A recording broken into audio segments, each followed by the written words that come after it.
देखो, अगला टॉपिक है नियोनेटल सेप्सिस। नियोनेटल का मतलब होता है नियोनेट्स। नियोनेट्स और इन्फेंट में डिफरेंस क्या है? नियोनेट्स होता है 0 से लेकर 28 दिन तक, इन्फेंट्स होता है 1 महीना से 1 साल तक। नियो सेप्सिस का मतलब होता है इन्फेक्शन।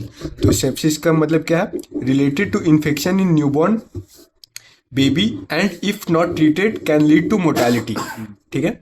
अब सेप्सिस क्या होता है? Sepsis is a blood stream infection and if it involves throughout then it is called septicaemia. मतलब अगर वो पूरा शरीर में फैल गया, अगर किसी पर्टिकुलर जगह पे हुआ तो लोकलाइज्ड कंडीशन में हुआ तो सेप्सिस, अगर पूरा जनरलाइज्ड हो गया तो सेप्टिसीमिया।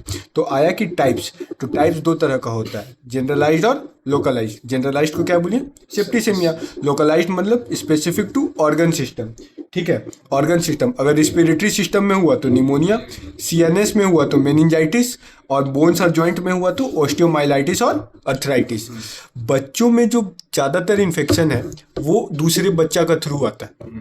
तो ठीक है, तो अब सवाल है कि पहले तो एक बच्चा से इन्फेक्शन दूसरे बच्चा में जा रहा है, बच्चा तो भुसड़ी वाला चल नहीं पा रहा है, तो कैसे इन्फेक्शन जा रहा है? तो बच्चा को जो छूता है ना, जो हैंडलर है वो छुआ, उसका हाथ गंदा है, जाके जो बीमार बच्चा को छुआ, जाके फिर जो स्वस्थ बच्चा था उसको जाके छुआ, उसके कारण इन्फेक्शन होता है। इस इन्फेक्शन को बोलते हैं क्रॉस इन्फेक्शन। क्या बोलते हैं? Most infection in baby is cross infection, that is one baby to another due to improper hand hygiene of handler. समझ आया? अब कैटेगरी, नियोनेटल सेप्सिस को दो कैटेगरी में बांटते हैं, अर्ली ऑनसेट और लेट ऑनसेट। मतलब जो कब हुआ उस बच्चे को। अर्ली ऑनसेट होता है फर्स्ट 72 आवर्स ऑफ लाइफ, पहला 3 दिन में इन्फेक्शन हो गया। बाद का 3 दिन में हुआ तो लेट ऑनसेट। सोर्स क्या है? अगर पहले 3 दिन में हुआ तो मैटरनल सोर्स ही होगा, अगर 3 दिन के बाद हुआ तो हॉस्पिटल एक्वायर्ड इन्फेक्शन है, वो हॉस्पिटल के वो बकचोदी से हुआ है। रिस्क फैक्टर क्या क्या होता है? मतलब अर्ली ऑनसेट इन्फेक्शन कब होगा? ठीक है, अर्ली ऑनसेट इन्फेक्शन कब होगा? अगर रिस्क फैक्टर क्या क्या है, रिस्क क्या क्या है? कोरियो अमनायोटिस, कोरियो का मतलब होता है प्लेसेंटा, अमनायोटिस का मतलब होता है अमनायोटिक कैविटी। अगर इसका इन्फेक्शन होगा माँ को तो बच्चा को इन्फेक्शन होने का चांस है। Infection of maternal genitalia. ठीक है, मैटरनल जेनिटेलिया में अगर इन्फेक्शन हुआ तो फिर भी क्या, जैसे फाउल स्मेलिंग लाइकर ये सब हो गया तो फिर क्या होगा? इन्फेक्शन होने का चांस है बच्चे को। रप्चर ऑफ मेम्ब्रेन में अगर 72 घंटा से ज़्यादा लग रहा है तो भी क्या होगा? तुम्हारा इन्फेक्शन होने का चांस है। ठीक है। और types of infection, early onset में निमोनिया ज़्यादा होता है, सेप्टिसीमिया कम होता है, मतलब लोकलाइज ज़्यादा होता है और जनरलाइज कम होता है। ठीक है। लेट ऑनसेट में 72 आवर्स से ज़्यादा के, मतलब 3 दिन के बाद होगा बच्चा को, हॉस्पिटल एक्वायर्ड इन्फेक्शन होगा। इसका रिस्क फैक्टर क्या क्या है? लो बर्थ वेट, मतलब बच्चा का वेट कम है तो इम्यूनिटी वीक होगा। Unclear hand of handlers, lack of breast feeding, समझा? तो इम्यूनिटी नहीं हो पाएगा। और इसमें जनरलाइज्ड भी और लोकलाइज्ड भी बराबर होता है, equal incidence of septicaemia, pneumonia and meningitis. अब आया aetiology. Aetiology and clinical feature. Aetiology का मतलब होता है कि एक तरीके का कौन उसको कॉज कर रहा है। और ठीक है, अगर इंडिया में सबसे ज्यादा देखा गया है किसका इन्फेक्शन होता है? कास का, क्लिप्सिला, एसिनेटोबैक्टर और स्टेफोरियस। वर्ल्ड वाइड में जेल, ग्रुप बी, स्ट्रेप्टोकोकाई, इकोलाई और लिस्टीरिया। ठीक है। क्लिनिकल फीचर क्या होगा? एक होता है वीक इम्यून रिस्पॉन्स। क्या होता है? अब बच्चे का तो वीक इम्यून रिस्पॉन्स होगा। नॉन स्पेसिफिक सिम्टम्स जो होता है, जो वीक इम्यूनिटी का जो जो सिम्टम्स होता है, तो हम मिला जुला के बच्चा, अगर कोई भी बच्चा अगर बीमार होता है ना तो हम उसको सेप्सिस मानते हैं। वही suspect sepsis in any sick baby. क्या? Suspect sepsis in any sick baby. अब रिकॉग्नाइज सिम्टम्स मतलब जो स्पेसिफिक सिम्टम्स है। अर्ली सिम्टम्स क्या क्या होगा? बच्चे का फीडिंग पैटर्न चेंज होगा, अच्छे से खा नहीं पाएगा, दूध नहीं पी पाएगा, लेथार्जी, कमजोरी, हाइपोथर्मिया ज़्यादा होता है, फीवर कम होता है। हाइपोथर्मिया ज़्यादा क्यों होता है? ताकि बच्चा का अच्छा का immune system immune system, fever भी होता है, हाइपोथर्मिया भी होता है, लेकिन ज़्यादातर क्या होता है? हाइपोथर्मिया होता है। स्पेसिफिक टू ऑर्गन सिम्टम, अगर मान लो ब्रेन में इन्फेक्शन सीएनएस में हुआ तो मेनिंजाइटिस होगा। मेनिंजाइटिस में क्या होगा? फीवर, इरिटेशन और सीजर। अगर निमोनिया हुआ तो रेस्पिरेटरी प्रॉब्लम होगा। समझा? आगे बढ़े। इन्वेस्टिगेशन में क्या करते हैं? इन्वेस्टिगेशन में हम लोग करेंगे ब्लड कल्चर। ब्लड कल्चर करेंगे, ब्लड निकालेंगे, उसको टेस्ट में भेजेंगे कि भाई बताओ किस चीज़ का इन्फेक्शन है, वो बताएगा, हम उसको ट्रीटमेंट करेंगे। अब प्रॉब्लम है, अगर हम ब्लड कल्चर ही गोल्ड स्टैंडर्ड होता है। गोल्ड स्टैंडर्ड और इन्वेस्टिगेशन ऑफ चॉइस में क्या अंतर है? गोल्ड स्टैंडर्ड है कि मतलब अगर वो टेस्ट तुम करते हो तो सवाल ही पैदा नहीं होता है कि वो मिस करेगा, मतलब कि अगर वो पॉजिटिव रहे तो वो डेफिनेटली वो चीज़ है, अगर वो नेगेटिव है तो डेफिनेटली वो चीज़ नहीं है। लेकिन प्रॉब्लम तब होता है कि जब ये समय ज़्यादा ले या फिर महंगा हो तो ये तो हम लोग ज़्यादा नहीं ना कर पाएंगे। तो इससे जो नीचे लेवल वाला जो टेस्ट है कि जो कॉस्ट इफेक्टिव हो, जल्दी रिजल्ट दे, उसको हम लोग चूज करते हैं, तो उसको बोलते हैं इन्वेस्टिगेशन ऑफ चॉइस। तो ब्लड कल्चर क्या है, गोल्ड स्टैंडर्ड है, लेकिन इसका डिसएडवांटेज क्या है, ये टाइम कंज्यूमिंग है और 2 से 3 दिन लगता है, तो बच्चे मर जाएगा। तो हम लोग क्या करेंगे, हम लोग सेप्सिस का स्क्रीनिंग करेंगे। ये इसमें भी क्या करते हैं, ब्लड टेस्ट ही से ही होता है। ये भी क्या होगा, इसमें क्या होता है, कल्चर करना पड़ता है कि उसको ब्लड को डालेंगे, फिर देखेंगे, ग्रोथ करवाएंगे, जो बैक्टीरिया होगा 3 दिन बाद रिपोर्ट आएगा।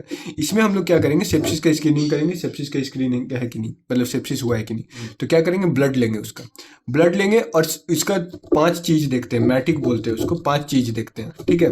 क्या देखेंगे, अगर TLC 5000 से कम है कि नहीं, अगर एब्सोल्यूट न्यूट्रोफिल काउंट 1800 से कम है कि नहीं। अगर TLC क्या है, क्योंकि ऐसे नॉर्मली क्या होता है ना, कोई भी इन्फेक्शन होता है ना तो टोटल ल्यूकोसाइट काउंट का बढ़ता है, लेकिन यहाँ पे इन्फेक्शन होने के बाद ल्यूकोसाइट काउंट घट रहा है। क्यों, क्योंकि बच्चे का इम्यूनिटी डेवलप नहीं हुआ, समझा।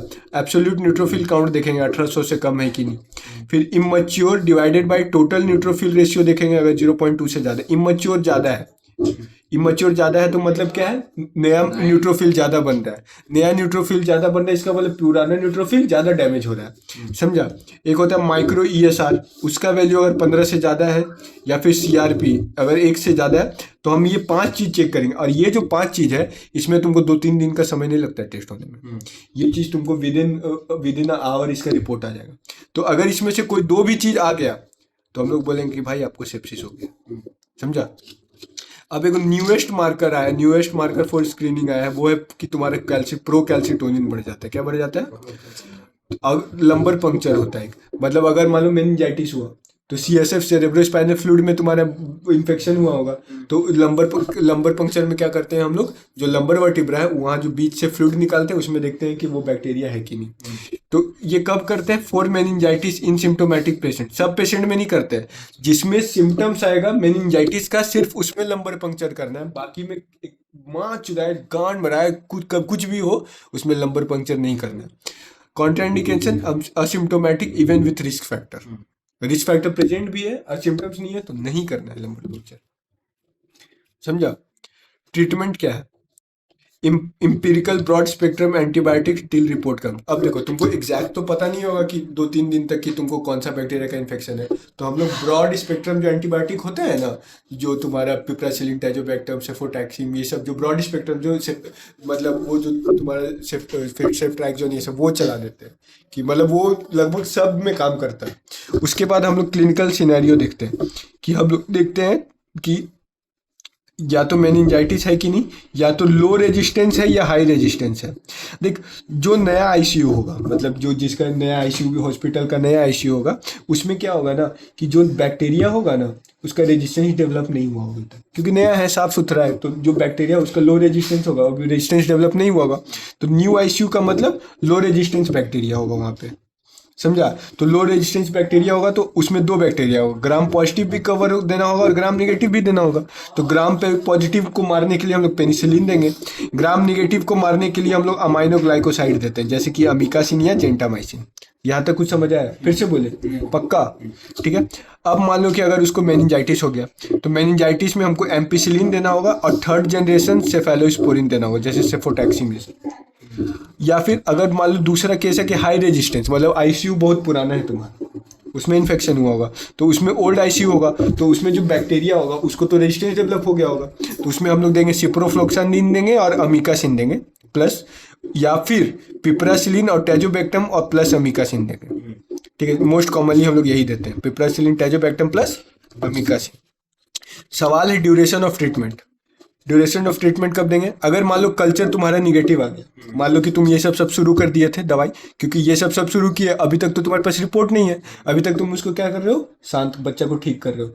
अब रिपोर्ट आया, उसमें निगेटिव है कल्चर, तो 5 से 7 दिन तक यही सब ट्रीटमेंट दोगे। अगर कल्चर पॉजिटिव है, तो अगर कल्चर मान लो पॉजिटिव हो गया, अब देखेंगे मेनिंजाइटिस है तो 3 वीक का ट्रीटमेंट देंगे, और कोई अदर है तो 2 वीक का ट्रीटमेंट देंगे। एल्गोरिदम कैसे कैसे करते हैं, मान लो एल्गोरिदम अगर याद रहेगा तो ठीक है, तो याद रहोगे तो बहुत अच्छा बात है। सच मान लो कि कोई बच्चा बीमार है, तो हम तुरंत बोले कि भाई सब सेप्सिस होने का चांस है। फिर हम लोग देखेंगे कि अर्ली ऑनसेट है कि लेट ऑनसेट है। अगर अर्ली ऑनसेट है, फिर देखेंगे कि रिस्क फैक्टर है कि नहीं। रिस्क फैक्टर अगर नहीं है, ठीक है, रिस्क फैक्टर क्या क्या था तुम्हारा? कोरियोअमनाइटिस था, फॉल्स मेलिंग लाइकर था और rupture of membrane greater than 72 hour. अगर ये नहीं है तो हम लोग क्या करेंगे? सिर्फ मॉनिटरिंग करेंगे। क्या करेंगे? अगर लेट ऑनसेट है मान लो, ठीक है, और उसको कोई सिम्टम्स भी नहीं है, अनलाइकली लेट ऑनसेट है, एक तो 3 दिन बाद हुआ और उतना कोई सीवियर सिम्टम्स है नहीं, तो हम लोग कुछ नहीं करना है भाई, मॉनिटर करते हो। अब मान लो अर्ली ऑनसेट है, ठीक है, और रिस्क फैक्टर भी प्रेजेंट है, तो हम बोलेंगे भाई तो दिक्कत का बात है, तो हम लोग क्या करेंगे? तुरंत एंटीबायोटिक देंगे और ब्लड कल्चर के लिए भेज देंगे। उसके बाद देखेंगे कि मेनिंजाइटिस का सिम्टम्स है क्या। मेनिंजाइटिस का सिम्टम्स है तो लंबर पंक्चर करेंगे, सिम्टम्स नहीं है तो लंबर पंक्चर नहीं करेंगे। अब देखो, अगर लेट ऑनसेट है और उसका सिम्टम्स प्रेजेंट नहीं है तो सिर्फ मॉनिटर करेंगे। सिम्टम्स प्रेजेंट है तो हम लोग देखेंगे कि बहुत ज़्यादा सिक है या नॉट सिक है। अगर सिक बेबी है, ठीक है, तो हम लोग एंटीबायोटिक देंगे, लंबर पंक्चर करेंगे और ब्लड कल्चर लेंगे।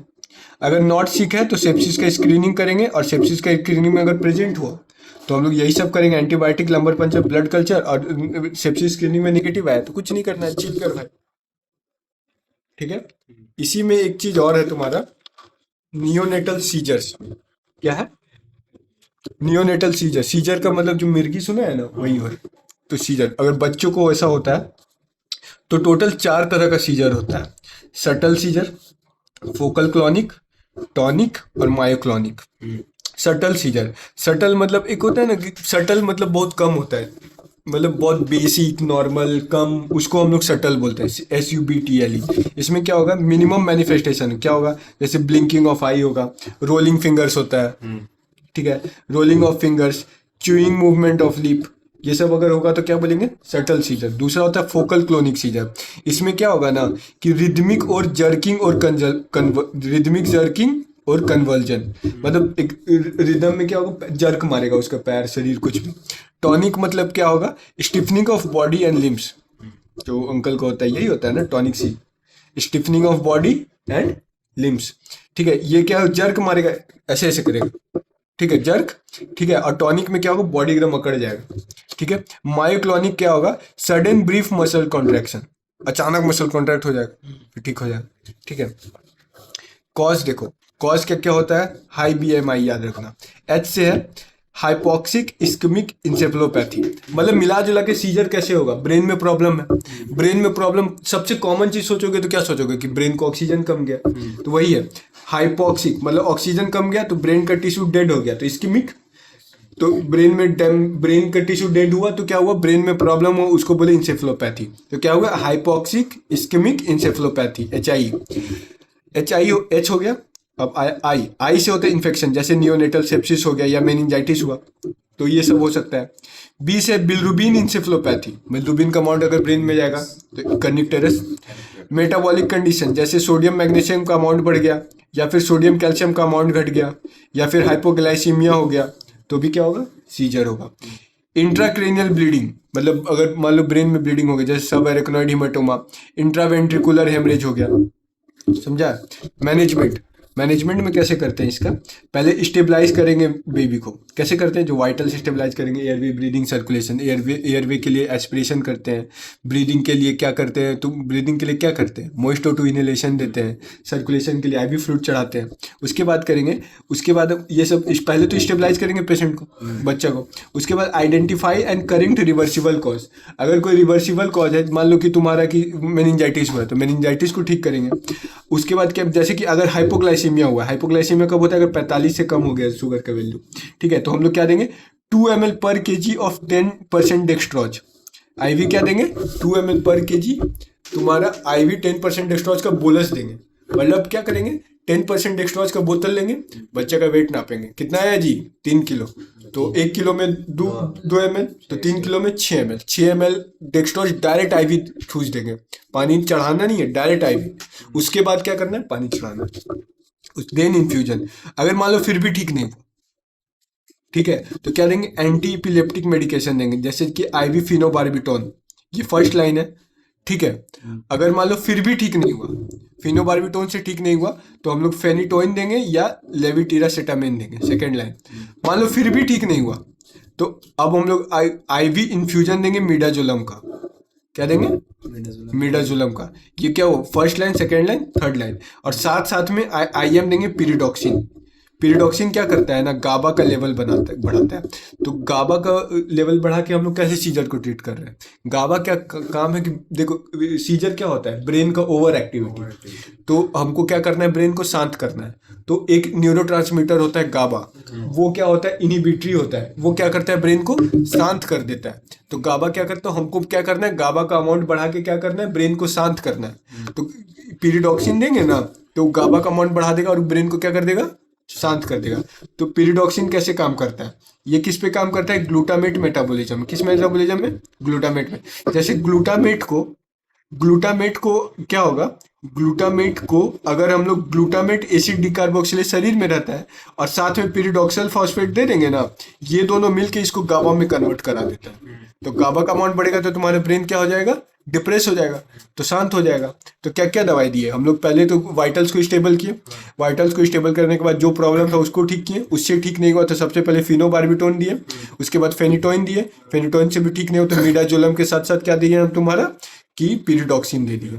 अभी तक यहाँ तक कुछ समझ आया, फिर से बताना है कुछ चीज़, कोई कंफ्यूजन कॉन्सेप्ट में कुछ भी, ठीक है। चलो तो फिर यहाँ पे हम लोग का नियोनेटल सेप्सिस हो गया। और उसके बाद एक बेसिक सवाल पूछा था कि जिटरीनेस और कन्वर्जन में डिफरेंस क्या होता है, ठीक है। तो कन्वर्जन को याद देखो, कन्वर्जन और जिटरनेस में अंतर क्या होता है ना, जो कन्वर्जन जो है दोनों में सीजर टाइप का होता है। जो कन्वर्जन जो है वो तुम्हारा खुद से ही हो जाएगा, मतलब कभी हुआ नहीं हुआ, मतलब खुद से हो जाएगा। और जिटरनेस क्या होता है ना, उसका ना कुछ तुम बाहर से तुम कुछ वो स्टिमुलस डालोगे, या फिर लाउड नॉइज होगा, या फिर जो टच होगा, मतलब तुम बाहर से कुछ इम्पैक्ट डालोगे ना, तब उसको सीजर होगा। और जो कन्वर्जन है वो क्या होगा, खुद ब खुद होगा। तो वही है एलर्जी टाइप। हाँ, मतलब ये क्या होगा, तुम जैसे क्या होगा, उसको टच करोगे या फिर चिल्लाओगे या फिर तब कोई स्टिमुलस दोगे तो देखो, बिना स्टिमुलस के सीजर हुआ तो कन्वर्जन, स्टिमुलस के साथ सीजर हुआ तो जिटरीनेस, समझा। तो कन्वर्जन क्या है, seizure caused by various factor जो था। इसको याद कैसे रखें सीजर कन्वर्जन के बारे में, तो सीजर्स याद रखना। एस होता है सडन ऑनसेट, आई स्टेयरिंग होगा, ई से मतलब लगातार तुम्हारी तरफ घूर के देखेगा। आई होता है इनवॉलेंट्री मूवमेंट होगा। जेड से होता है एबनॉर्मल ईईजी, ईईजी होता है ना ब्रेन का पैटर्न होता है, ठीक है, जो जैसे ईसीजी हार्ट का होता है उसी तरह ब्रेन का। यू से होता है अनरिस्पॉन्सिवनेस, आर से होता है रिपीटेटिव मूवमेंट, ई से होता है ईईजी सोज सीजर, ठीक है। जिटरीनेस क्या होगा, benign condition characterised by tremor often in response to stimuli. Important क्या है ये, इन रिस्पॉन्स टू स्टिमुलाई। तो इसको याद कैसे रखें, जिटर से। जे से क्या होगा, जर्की मूवमेंट। आई से क्या होगा, इंक्रीज्ड बाय स्टिमुलाई, जैसे नॉइज हो गया, टच हो गया। टी से हो गया ट्रेमर, टी से है टिपिकली अफेक्ट लिम्स। ई से क्या है, इजिली स्टॉप्ड बाय रिस्ट्रेन या फ्लेक्शन। अगर मतलब जिटरनेस किसी को होगा ना, उसको पकड़ के रखोगे ना थोड़ी देर, मतलब दबा के या फिर उसको बांध के, मतलब कुछ वैसा, या फ्लेक्स करके, तो उससे क्या होगा, ठीक हो जाएगा। आर क्या है, resolve with calming and soothing measure, मतलब बोलेंगे ठीक, कोई बात नहीं कोई बात नहीं, ठीक है ठीक है ठीक है, मतलब तो हग वग करके रखोगे तो ये क्या हो जाएगा, ठीक हो जाएगा। तो जिटरनेस कन्वर्जन में समझ आया डिफरेंस, तो यही था।